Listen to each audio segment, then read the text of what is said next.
حضرت جی دامت برکاتہ عالیہ فرماتے ہیں، حضرت پیر حافظ ذوالفقار احمد نقشبندی دامت برکاتہ، حضرت فرماتے ہیں کہ حضرت جی کے ایک جاننے والے تھے، حضرت کا جانا ہوا ان کے ہاں، جو بھی ترتیب تھی دن بھر کی گزاری، رات کو بھی آرام کرنے کا موقع تھا، تو انہوں نے بستر وغیرہ لگا دیے۔ تو حضرت نے پوچھا بھائی آپ نے کہاں سونا ہے، آپ کیا بستر کدھر؟ کہنے لگے وہ دیوار کے ساتھ میں نے تکیہ لگا دیا، میں وہ ٹیک لگا کے بیٹھ جاؤں گا، اسی طرح جتنی نیند آئے گی لے لوں گا۔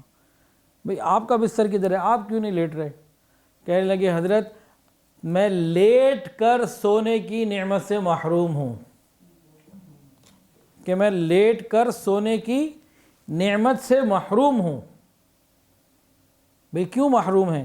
تو ایک عجیب و غریب بات بتائی، کہنے لگے کہ یہاں پہ نا ایک وال ہوتا ہے غذا کا، جب انسان کھانا کھاتا ہے تو وہ وال کھل جاتا ہے اور یہ کھانا نیچے معدے میں چلا جاتا ہے اور پھر بند ہو جاتا ہے۔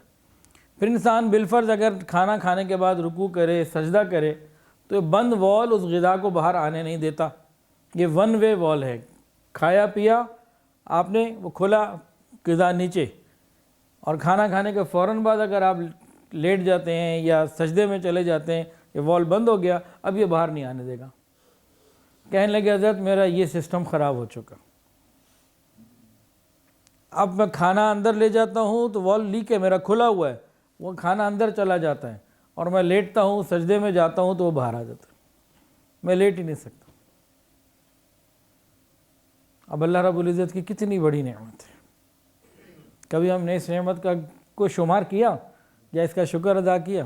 شکر ادا کرنا تو بہت بات کی بات، اس کو تو شمار بھی نہیں کیا ہوگا۔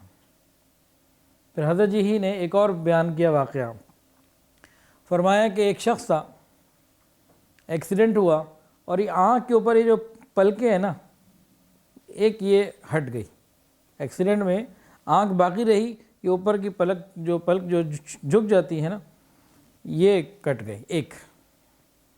اب بڑا پریشان، علاج ہوئے تو ڈاکٹرز نے کہا کہ بھی دیکھیں ایک ہی طریقہ ہے کہ آپ اس کو نا ہر تھوڑی دیر بعد پانی ڈالتے رہا کریں۔ انہوں نے کرنا شروع کر دیا، اب ہر تھوڑی دیر بعد پانی، ہمیں کبھی پانی ڈالنا پڑا، اب ہر تھوڑی دیر بعد پانی ڈالیں۔ چند ہفتوں کے بعد یہ جگہ اتنی سینسیٹیو ہو گئی کہ وہ پانی ڈالتے تو لگتا کہ گویا تیزاب ڈال رہے ہیں، کوئی تکلیف دہ چیز ڈال رہے ہیں، تو تکلیف ہوتی شدید، پانی بھی نہ ڈالا جاتا۔ مزید پھر ڈاکٹروں سے پوچھا، انہوں نے کہا بھائی ہمارے پاس کوئی علاج نہیں۔ پھر انہوں نے کہا اصل بات یہ ہے کہ اللہ رب العزت نے نا اس کو، جیسے گاڑی کی ونڈ اسکرین ہوتی ہے نا، تو وائپر چلنے سے اسکرین صاف ہو جاتی ہے، تو یہ وائپر کا کام کرتے ہیں، دن میں پتہ نہیں کتنی مرتبہ ہماری آنکھ بند ہوتی ہے، تو یہ وائپر کا کام ہوتا رہتا ہے، ہوا میں جو گرد ہوتی ہے اور بہت سارے بیکٹیریا اور پتہ نہیں کیا کیا چیزیں ہوتی ہیں، آنکھ سے نظر بھی نہیں آتی، وہ اگر جانے لگتے، ہاتھ پہ لگ رہی ہیں، جسم پہ باقی حصوں پہ لگ رہی ہیں، کوئی مسئلہ نہیں ہے، آنکھ اتنی سینسیٹیو ہے کہ وہ اگر لگا رہے تو نقصان ہوتا ہے۔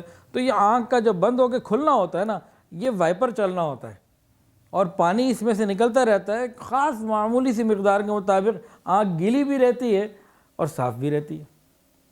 ان کا کہتے ہیں ایکسیڈنٹ وہ کٹ گیا، اب کسی کے پاس کوئی علاج نہیں، کوئی دوبارہ آنکھ ایسی لگا نہیں سکتا جو خود بخود حرکت بھی کرے اور یہ وائپر کا کام بھی کرے اور پانی بھی ضرورت کے مطابق دے، باہر کے برے اثرات سے محفوظ بھی رکھے اور آنکھ کی حفاظت بھی رکھے۔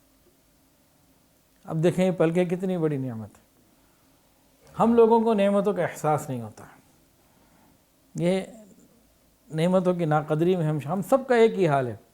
کہتے ہیں نا نعمت دی قدر آندھی ہے، بندے کی قدر کب آتی ہے؟ بندے کی قدر تب آتی ہے مر گیا یا ٹر گیا، مر جاتا ہے تو قدر آتی ہے، یا کہیں دور چلا جاتا ہے تو قدر آتی۔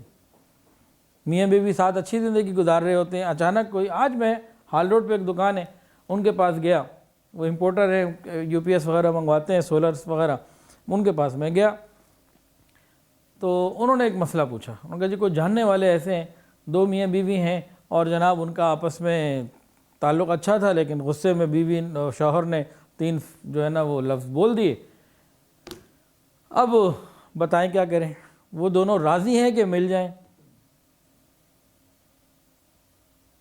تو نعمت کی قدر بعد میں آتی ہے، جب نعمت چلی گئی نا، اب دونوں کہتے ہیں جی اس کے ہمارا ایک دوسرے کے بغیر گزارا نہیں، کوئی راستہ بتا۔ جب موجود ہوتی ہے نعمت اس وقت فکر نہیں ہوتی، ایک بڑا مزیدار واقعہ سنیے. ایک خاتون تھیں، ان کی عمر تھی تقریباً 65 سال سے اوپر. ان کے قریبی رشتہ دار ان کے پاس ملنے گئے، خیر خیریت پوچھی. انہوں نے کہا میں اپنے شوہر سے بڑی تنگ ہوں، مجھے طلاق دلواؤ، میرا اس گھر میں گزارا نہیں. اب کہتے ہیں کہ بوڑھی عورت ہے، میں اسے کیا سمجھاؤں کیا نہ سمجھاؤں، خود قبر کے قریب بیٹھی ہوئی ہے اور جو شوہر ہے وہ 75 کے اوپر کہیں ہیں. اب اس کو اس عمر میں کیا یہ سوجی ہوئی ہے کہ جی بس جتنی دیر بیٹھا رہا شوہر کی برائیاں کرتی رہی اور مجھے طلاق دلواؤ، مجھے یہاں سے لے کے چلو، میں نے اپنے ملک واپس جانا.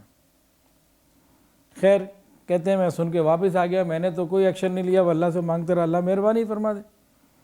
کہتے ہیں 4-6 مہینے کے بعد ان کے ہسبینڈ کا انتقال ہو گیا.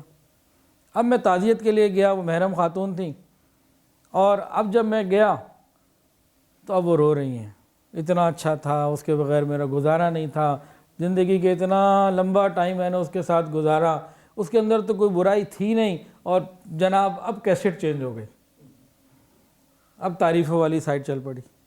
کہتے ہیں کہ میں حیران تھا کہ چند مہینے پہلے یہی خاتون برائی بیان کرتے کرتے نہیں تھکتی تھیں، اور اب شوہر کا انتقال ہو گیا ہے، اب کہتی ہیں کہ اس کے بغیر میری زندگی نہیں، اللہ کرے میں بھی چلی جاؤں. ہم سب کا یہی حال ہے. یہ معاشرے کی 3-4 صورتیں بتائی ہیں، ہم سب کا یہی حال ہے. نعمتوں کی موجودگی میں قدر نہیں کرتے. ہم نعمتوں کی موجودگی میں اس کی قدر کرنا سیکھ لیں، اللہ کی طرف سے دیکھیں کیسی رحمتیں آتی ہیں.